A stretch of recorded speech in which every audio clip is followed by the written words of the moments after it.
Welcome back to the Illiterate Greek. It's been a few weeks.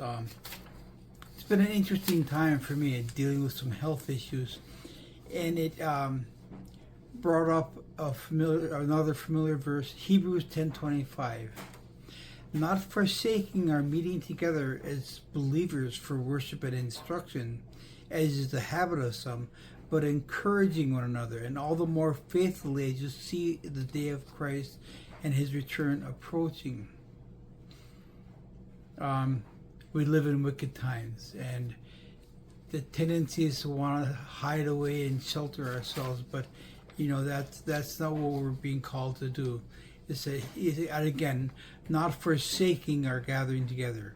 Forsaking is the Greek word enkalapeo, G1455, and it means to abandon, to leave in dire straits, to leave behind, to desert. Not forsaking our meeting is the habit of somebody, but to gather and encourage one another. So gathering is the Greek word episunoge, G1997, and that means an assembly of Christians, a complete collection.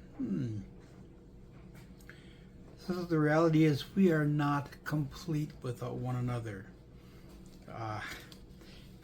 Who was it? A song from my youth, "No man is an island." And that's very true. We are not islands. Now, Satan's most common and familiar name is that of deceiver, and he is the great deceiver. But he is also a great distractor, and he is also a great procrastinator, or brings us to procrastination. And we see that in Genesis 4 with Cain and Abel, and and in Genesis 4, Cain is told, "If you do not do well, sin lies at the door, and its desire is for you, but you should not let it rule over you." And again, in the New Testament, we see in Ephesians 4, "Be angry, but do not sin. Do not let the sun go down on your wrath." The more you think on something, the more you let it sit and just kind of brew and idle in you, the deeper a root of bitterness can settle in. So we need to deal with those things quickly. And again, Ephesians 5 reminds us, "See then that you walk circumspectly," meaning to look all around, to walk not as fools but as wise, redeeming the time because the days are evil.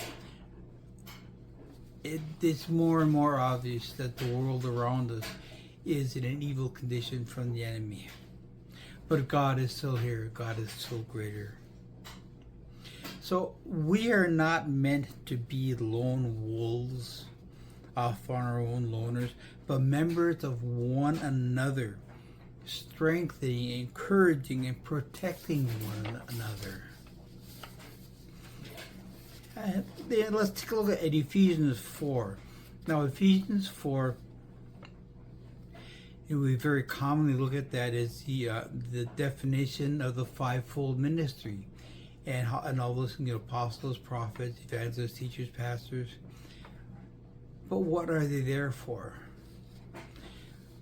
Those fivefold ministries are there until we all come to the unity of the faith and the knowledge of the Son of God, to a perfect man, to the measure of the stature of the fullness of Christ.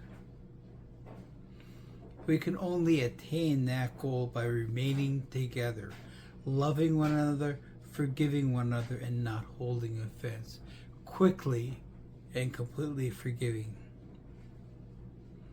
Matthew 12, one of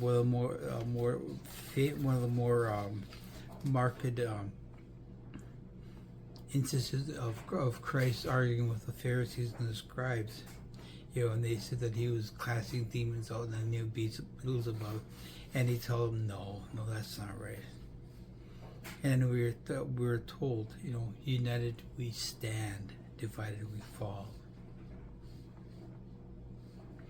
So if you're feeling that temptation to want to be alone, resist the fleshly natural tendencies to run and hide and lick your imagined wounds.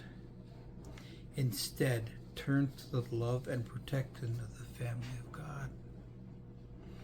Resist the devil and he will flee, along with all of his lies. Resist the devil and run to the body of Christ.